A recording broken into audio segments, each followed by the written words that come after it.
Hello there, and welcome once again to The Verdict. Mick Cornett and Kent Myers, we're here every week meeting interesting people and dealing with topical issues, and we got a sports show today lined up. We do. We're going to talk about the Oklahoma City Thunder, and we're going to talk about the BCS changes with Barry Tramel, writer for the Oklahoman and a guy that's been on our show a number of times. He's always helpful and very generous with his time. Hopefully he can straighten me out on exactly where college football's headed with this new system. I asked him to straighten you out.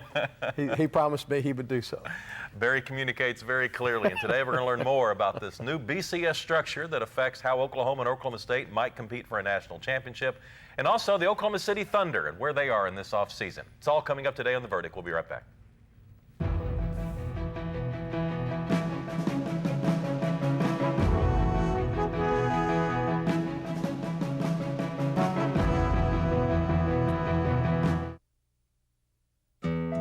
Positive Tomorrows is a school focused on serving the needs of homeless children, particularly in terms of education. Currently, about half of them are living in local homeless shelters. I don't know where I live. It's really important that they see us as a place where they can be a child and not have to worry about adult responsibilities. My dad says he didn't go to school when he was a kid. I think he's just playing. As I watch that child grow and change, I watch them be able to take on responsibility. I would love to teach people. About 5 years ago, Positive Tomorrows lost a significant part of federal grant funding. Thankfully, Chesapeake stepped forward with some significant funding. These kids get lost in the crowd because they weren't given an opportunity to figure out who they were. I'm gonna be a ballerina. I know that we are making a difference in who they can become. If you need big accounting firm expertise but aren't happy with the value or level of partner engagement from your current national firm, contact Hogan Taylor. Hogan Taylor provides national-level public accounting expertise with high-touch, local partner service in all areas of tax, audit, business valuation, and litigation support. Contact us at hogantaylor.com/The Verdict. Hogan Taylor, big enough to know, small enough to care.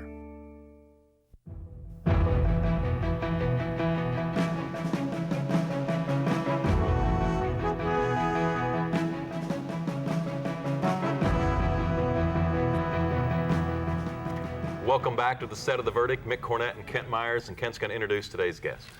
Today we're really pleased to welcome back to the set of The Verdict Barry Tramel, a familiar face to you all and a familiar name to anybody that follows sports in Oklahoma.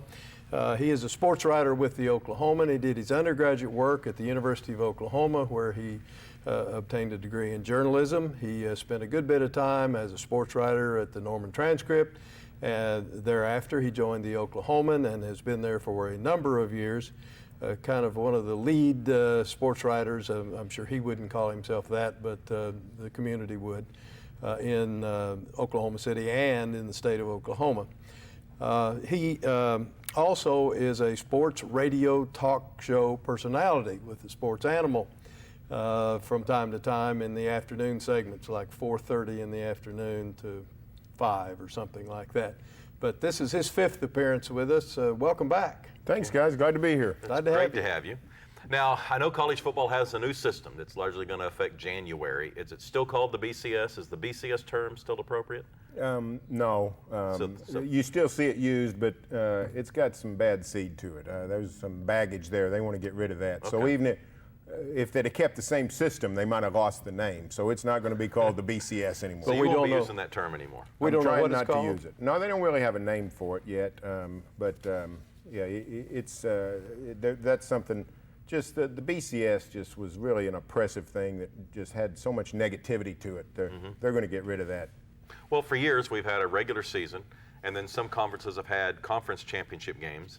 Then we have a bowl season, and then just a few years ago we started this BCS system that kind of gave us a championship game that people could draw their attention to. What's the new system, and how does it incorporate all those other theories? Well, if you don't try to overcomplicate it, it's really this. In the last 15 years, 14 years, we've had a 2-team playoff is what we've had. Now we're having a 4-team playoff, and it's really not much more complicated than that. It's going to use the bowl games as the semifinal games, and then the championship game will be independent of the bowl setting. It might be in a city that hosts a bowl game, but it won't be a bowl game per se. Whereas in the championship game, teams go a week early, and players use it as a vacation like a bowl. That won't happen in the new system. It's going to be you fly in on a day or two before the game and get ready for the game and play. So it's not going to be a bowl game. It's just going to be a championship game. But presumably any of the players that show up for the championship game have already had their bowl experience immediately prior. They want that in the prior game. They want those semifinals that are bowl games to remain a bowl experience, a full week or so in Miami or Phoenix or Pasadena, wherever it might be.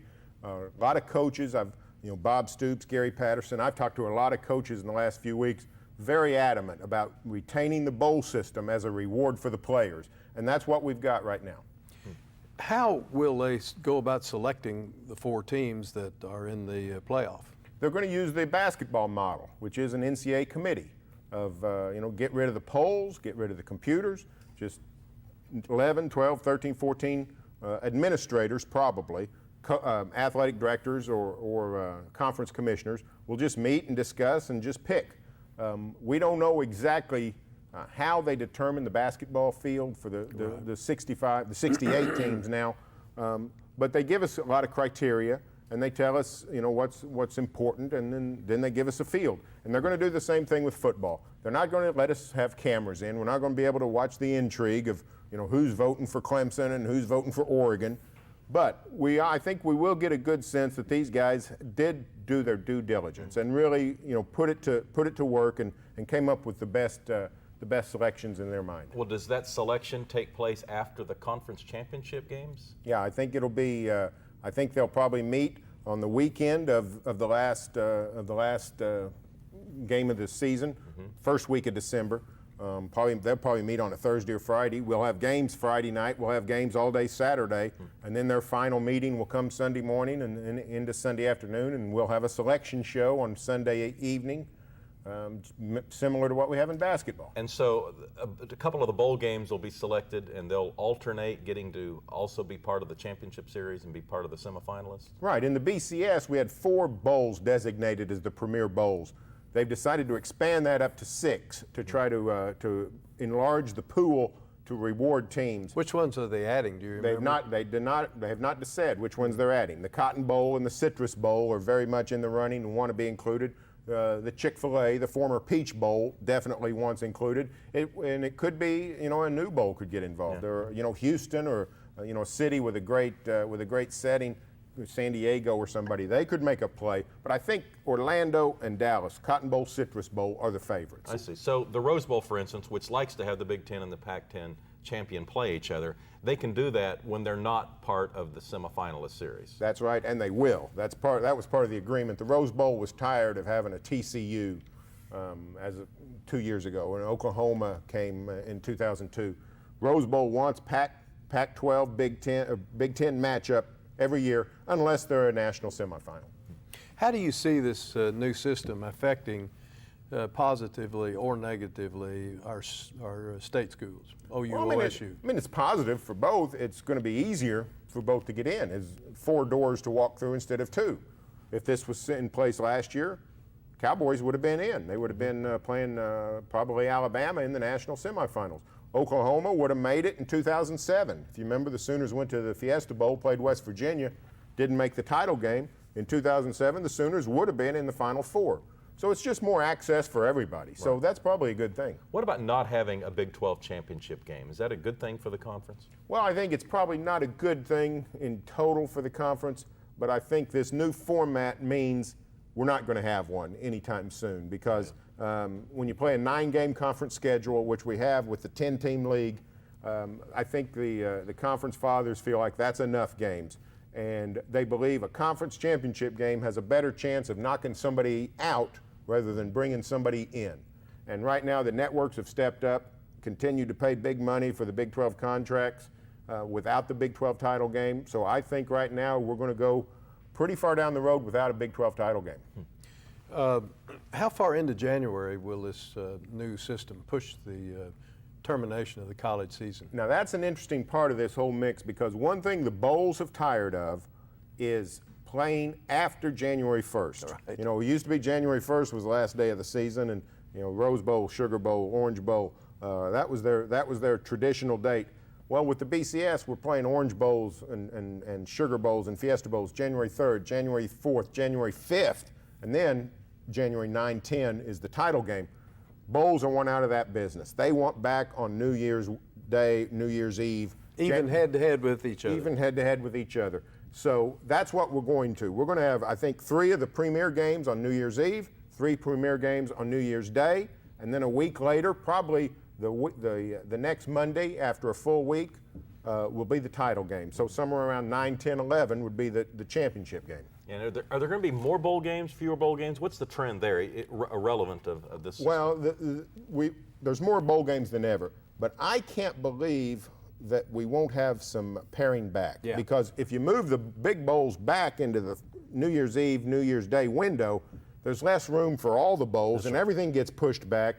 I got to believe some of these bowls that are a little shaky financially, you know, they're kept alive by ESPN and the TV contract. If ESPN doesn't have a window to put them on, they will go away. All right. Barry Tramel is our guest. We've been discussing the new college football playoff system. We're going to get in and talk about the Oklahoma City Thunder coming up next. You're watching The Verdict.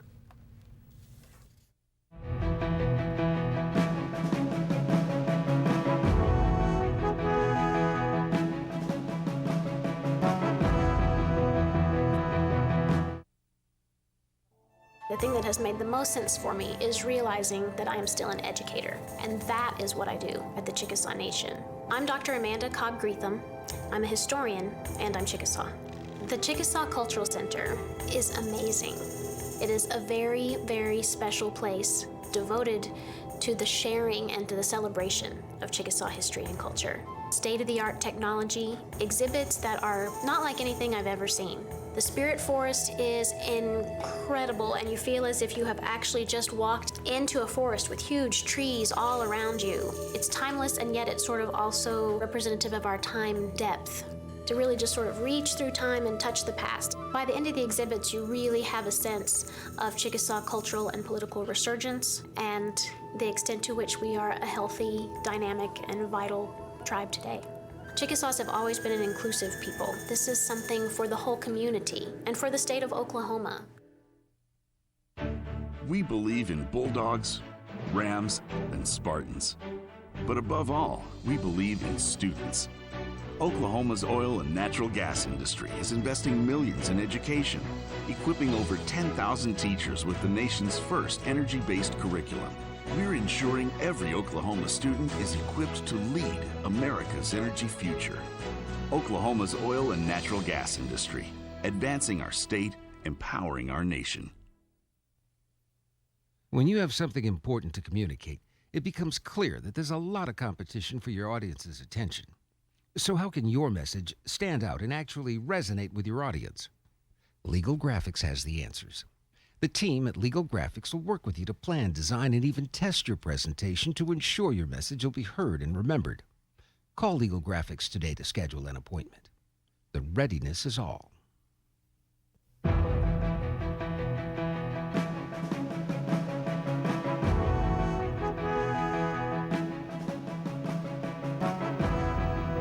Welcome back to The Verdict. Mick Cornett with Kent Myers and today's guest, Barry Tramel with the Oklahoman. Let's talk a little bit about the Oklahoma City Thunder. Let's first wrap up the season that just ended. I think most people would agree they met or exceeded expectations once again. Oh, it's a great season. Now, you know, in the NBA, there's going to be 29 teams disappointed no matter what you do. And to make the NBA Finals and lose is always disappointing, but it's a phenomenal season. To win the Western Conference, since 1998, only 3 franchises had won the West: Dallas, San Antonio, and the Lakers.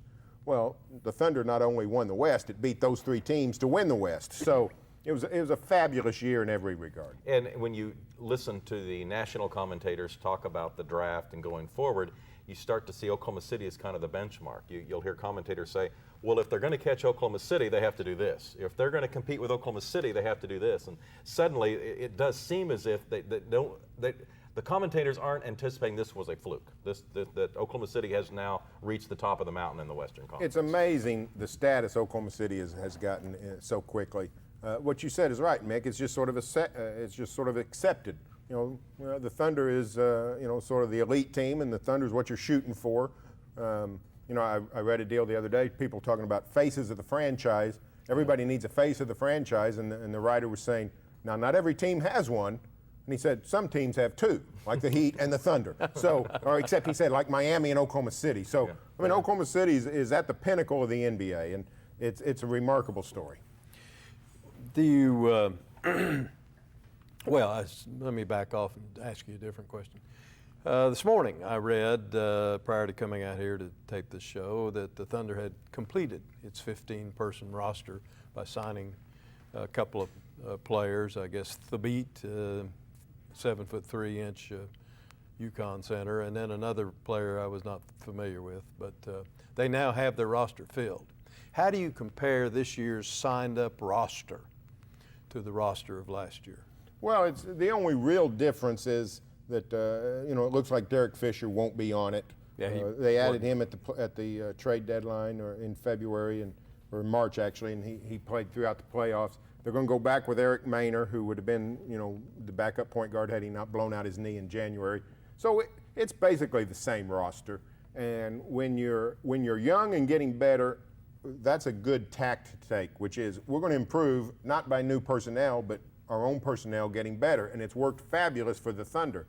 Now, at some point, it won't work anymore. At some point, if you want to get better, you're going to have to change some parts. But because of finances, I think this is the solid way to go. Kevin Durant, James Harden, Russell Westbrook, Serge Ibaka, all those guys still young enough that they can improve. We saw in the finals, there's a lot of things the Thunder can do to get better. So I think it's a solid move. Now, will it be enough to win the West again? Very good chance. Now, it's not assured to win the West. Will it be enough to beat the Heat if they meet again in the NBA Finals? Well, I don't know if anybody can beat LeBron James the way he played in these NBA Finals. But what the Thunder has done and is doing is putting itself in position to win and to contend for a championship. And really, that's all you can ask for. When you get to the games, the shots have to fall. The rebounds have to come your way. You got to make your foul shots. You got to stay out of foul trouble. All kinds of things go into winning games. But the Thunder has set themselves up to be able to win those games. And one of the popular conversations is, can they keep Harden and Ibaka? So let's take that first. Can they, if they wanted to? Can they keep them? If they wanted to, they could, yeah. If they want to keep them, they can. It could be financial suicide to do it. Even the most rich of owners are going to take a long, hard look at the luxury tax that's coming the NBA's way here in 2, 3, 4 years. That's getting worse, isn't it? It's an escalated tax, and if you're over the tax threshold 3 straight years, the tax doubles. So, I mean, you're talking an incredible amount of money. I saw a scenario by which someone might, the Orlando Magic, if they had continued on their current path, would pay a $65 million tax in 5 years. So you can't afford that kind of money. And the Thunder, they could sign Ibaka and Harden and Ibaka would love to stay, but it would paralyze the franchise's finances for the coming years. So they're not going to do that. They're going to make best faith effort to keep both at a good price, but maybe not at the most they could get on the open market, and see if that works. I don't think it will on both of them. I think there's a good chance the Thunder keeps one of the two, probably won't be able to keep both. Is Harden more marketable than Ibaka? Is his value higher? I think so, although the truth of the matter is, when you look at the way the marketplace is going, they're both probably at the highest level. When you see Brock Lopez get the maximum contract, when you see Eric Gordon get the maximum contract, no reason to think James Harden won't, and no reason to think Serge Ibaka won't. I think the Thunder might just have to decide between the two. And if they did, I think they would pick Harden because of relationships. If you saw the end of Game 5, when the reserves are playing out the last few minutes, they're in the corner. Westbrook and Durant are standing arm in arm with Harden, watching the seconds tick off, and that to me was really symbolic. That these are the cornerstones of the franchise. So if they kept Harden, is there a chance they would try to do some sort of trade during the season next year? Well, they could do that. I wouldn't, because Serge Ibaka is going to help you win an NBA title, or help you win the West, or help you beat the Lakers. So to me, that'd be a little bit of cutting off your nose to spite your face. I would keep him and play him. And then if he's gone in free agency, he's gone, and you've got some extra money. You know, there's always players on the marketplace. We've seen that in the last couple of weeks with players going, you know, you can't even keep up with all the players changing rosters. So if I was the Thunder, I'd ride it all through next season and try to get the championship and then adjust. It doesn't appear, though, that the new collective bargaining agreement has drastically changed the way that teams conduct themselves. Other than that luxury tax, are there any other elements that will have an effect? No, that's really the big. That's really the major. There's a lot of nips and tucks, and a lot of things have changed. But you're right. The biggest change is that luxury tax, and it's looking like people aren't slowing down. However, I have read in the last week some really scholars on the cap and on the tax, and people who really understand the agreement say it's going to have an effect. It will have an effect. This luxury tax will start to make owners take pause, and really, you know, Larry Kuhn is sort of the America's chief expert on the NBA agreement. He says the concept of collecting superstars will start to deteriorate, that you really can't do that much more. He thinks that will start to go away. As we tape the show, we've seen a lot of free agent movings and players have signed, and Dallas tried to get this player and that player and wasn't able to really come up with anything significant. In fact, they've lost quite a bit from that championship team of 2 years ago. What are they going to do? I mean, I don't see Mark Cuban willing to just bottom out and go away with Dirk Nowitzki still, you know, at a playing peak. Well, they've come back and they've added some pieces, Chris Kaman, Darren Collis, and they've added, you know, enough that they'll probably be a playoff team, maybe similar to what they were this year, 8th seed, 7th seed, maybe not make the playoffs. But I think you'll just see Cuban retool and come back strong next summer in the free agent market when players like Serge Ibaka could be on the market, players like James Harden could be on the market, and I think you'll just see him, you know, take his. Chris Paul comes on the market next summer. I can see a big push for him by Mark Cuban. So I think that's what you'll see is that the Mavericks just redoing, and you know, that's a sign of trouble. If you put all your eggs in free agency basket, it can go great. It can also implode on you. In a 10 or 15 seconds we got left, Eric Maynor's prognosis, health-wise? He looks very good, and you know what? That was an understated element to the Thunder season. His injury really hurt the Thunder more than I think we really saw. He's an excellent player. He's a good player. The Thunder really works well when he's on the court, so his return will really help this team. All right. Barry Tramel, our guest today. Thanks, Barry, for coming on. You bet. Thanks again. Kent and I will be back with a final word when we get back.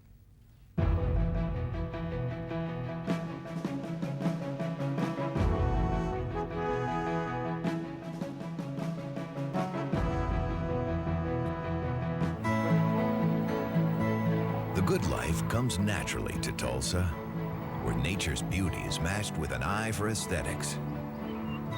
A legacy of neighborhoods graced with lawns and landscaping and handsome homes. A place that seems to have patented an ideal lifestyle. Bank First is loyal to the quality of life Tulsa assures its citizens, to the priority placed on education, culture, and growth.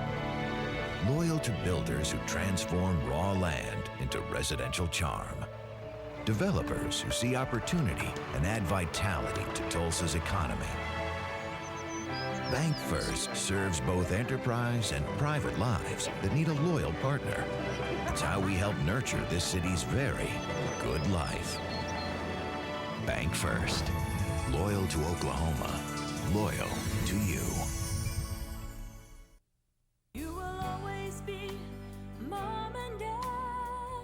You have children come from a different lifestyle, different mindset. You have to open your arms and really do what you have to do to have that child become a part of your family.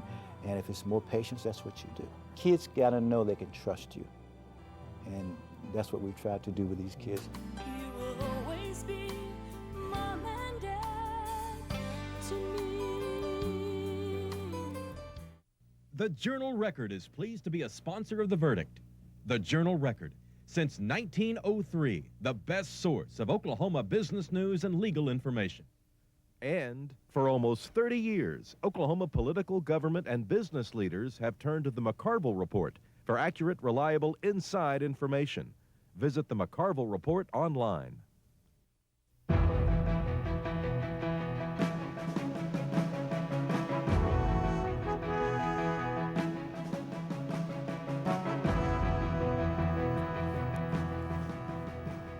Welcome back to the set of The Verdict. Mick Cornett and Kent Myers. We're wrapping up a show with Barry Tramel in which we touched on two specific subjects. First of all, the college football season and the new playoff system that'll go into place, and then wrapping up and looking forward to the Oklahoma City Thunder. Well, Barry's got his finger on the pulse. Of course, that's what he does for a living, but and he does quite well.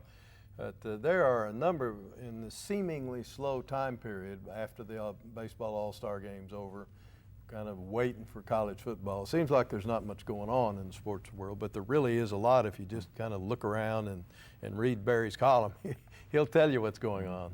I think college football administrators have done a good job in retaining the value of the regular season. They still get a lot of television contract, and you need people to be anxious for games in September, October, November. And I think college basketball is missing some of that, because I think in college basketball, a lot of people just say, oh, I'll pay attention in March. Yeah. But in college football, they still haven't lost the value of the regular season. No, I think that's one thing that we're trying to preserve as it can. Now, whether this will solve the folks who have been lobbying long and hard for a complete playoff or not, this 14 playoff, time will tell.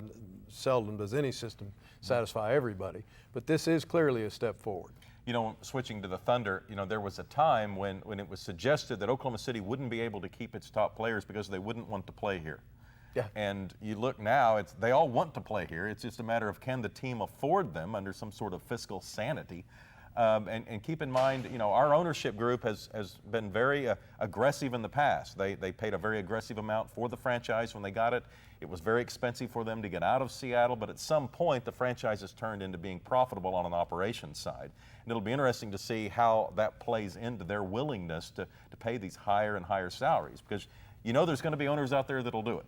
When you have a combination of the players wanting to stay and owners willing to go the extra mile, it's likely you're going to get it done. We have some website information for you. First of all, you can reach Barry Tramel at the Oklahoman's website, theoklahoman.com. And we have a website too, theverdict.tv. We'll see you next week right here on The Verdict.